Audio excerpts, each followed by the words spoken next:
This process of learning about and understanding the self, understanding myself, has proven to be a roller coaster ride of an experience. At times there have been moments of great difficulty to open up about the difficult pieces of my past. At other times I have experienced pride and moments of profound awe by the stories of the people before me.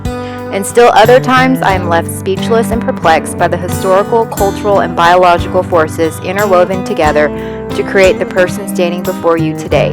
Though challenging this process may be, I know it is critically important in order to move forward and restore hope for the future, our own future, and the futures of the many lives we will influence as educational leaders.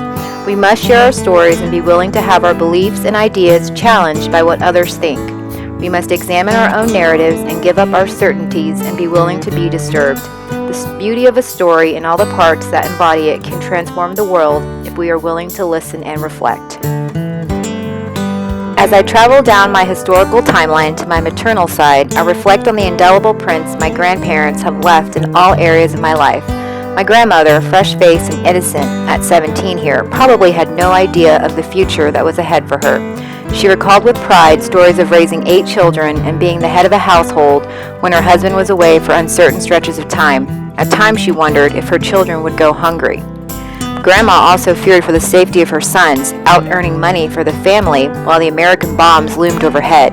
With the increasing political situation of the Vietnam War playing out in their own backyard, my grandparents made what they called the sensible decision to leave everything they knew behind, their home, their culture, family, and friends, to head for, ironically, America. With their entire life savings stitched into the fabric of their coats, my grandparents and all 8 of their children became official refugees and boarded the rickety wooden boats that would ultimately lead them to America. I believe this collectivist mindset of family and togetherness became what shielded them from the uncertainty, terror, and fear of what lay ahead on their journey. Although my mother and aunts and uncles recalled being taunted with racial slurs and harassed throughout these first years, they recalled it with humor and astonishment at how they simply did what they had to do to survive. Perhaps decades of time have dulled the recollections of fear and doubt, but I know that it takes a pillar of strength and conviction to do what my grandparents did. They also relied on the strength of their family structure and the support they gave to one another to navigate Houston, Texas, a very conservative town in the late 70s and early 80s, to rebuild their lives with positivity and hope. 10 adults crammed into a 2-bedroom apartment. I can't begin to imagine. The advantages I have today as a first-generation American would undoubtedly be impossible without their sacrifices, resilience, grit, and courage.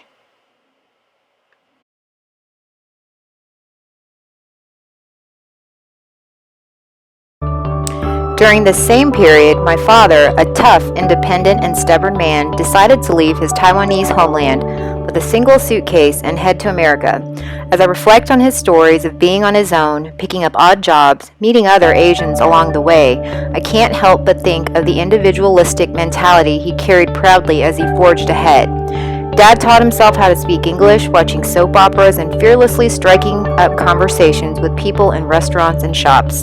The fearlessness and courage my father possessed led him to hop onto a bus and leave Washington, D.C., where he wandered and explored, to finally land in Texas. Here he met my mother, where they fell in love and eventually got married the following year.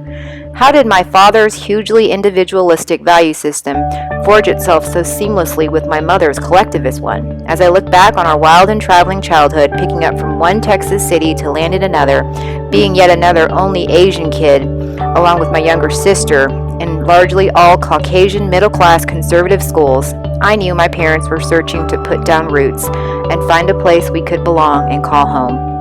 Love and commitment to her family are what kept my mother going and kept us going, my sister and me, through these adventures in our childhood.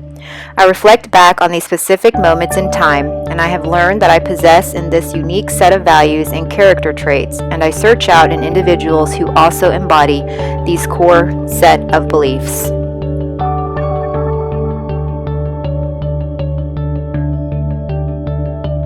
At 18 years old, I was ready to pack up my things and head to college in California. Growing up in an Asian household, but embracing and living in our American culture and value system was difficult during my adolescence. With the thought of California and college so far away from my conservative parents and value system, I was giddy and excited for what lay ahead for my future. This move to California did not happen. During that summer of my 18th year, my father collapsed during an early morning walk in our neighborhood. The doctor gravely gave him his cancer diagnosis and informed the two of us he had 3 months to live. I made the decision at that point to postpone college and my life in California to stay at home and take care of my father. As I drove him to the countless radiation and chemotherapy sessions, it gave us the opportunity to do something Asians rarely do: talk and share feelings. We allowed ourselves to open up and be vulnerable in a way that I knew would be impossible without the certainty of his departure looming in the distance.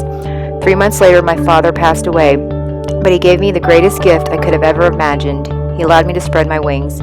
He told me he was proud of me and he knew that whatever path I chose, he knew I would be okay. When I told him about my dreams of being a teacher, he gave me his blessing. That was the spark I needed to light the fire within.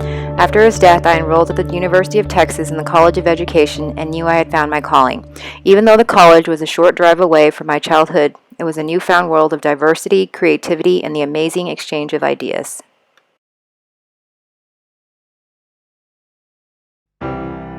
After college, I started my wild and whirlwind teaching career in many diverse school settings. Each teaching experience I've gone through has had its own share of challenges and triumphs, tears and joy, but through it all, I'm committed to my students.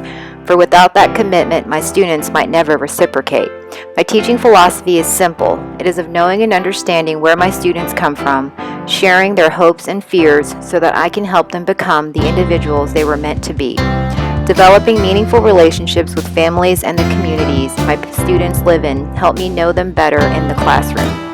My focus is on educating the whole child, and school is a place where learning is valued, kindness and respect are formed, and students truly collaborate to learn and grow from one another in a welcome community. I'm conscious that the current population of students I teach come from high SES backgrounds, and they come in with a certain set of privilege and value system. As their teacher, I have challenged each student to be an activist for equality and kindness. I remind them that their words and actions have power to either hurt or heal. Although many of these students come from families of privilege, my role is to cultivate empathy, kindness, and strong character in them. If students grow up with knowledge but without strong social emotional skills and a strong moral compass, I believe that I have failed in my role as an educator. As proud as I am of the many students' lives I've been able to reach, I know there is still much work to be done in my own professional growth as an education leader.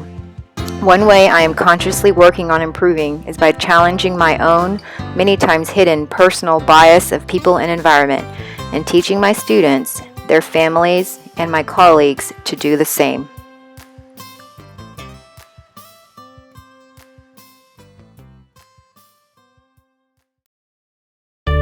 Today, I live my professional and personal life with one foot steeped in my Asian genes and upbringing, while the other foot is steeped in the American ways of thinking and acting. When I walk, it is on these two different paths forged side by side that influence everything I do. To live my truth, I forge both these cultures together. I think about the sacrifices that those before me have made in order for me to be where I am today. I hope that each generation of our family can use this understanding to grow stronger and more resilient. My ways of thinking, views on life, and values are all a result of the people and profound events that have shaped who I am today, and it has created my enduring self. On my pathway as an educational leader, I remind myself of the servant leadership philosophy of caring for the needs of others. I truly believe that the growth and development of people is the highest calling of leadership, and that is what I will keep working to accomplish.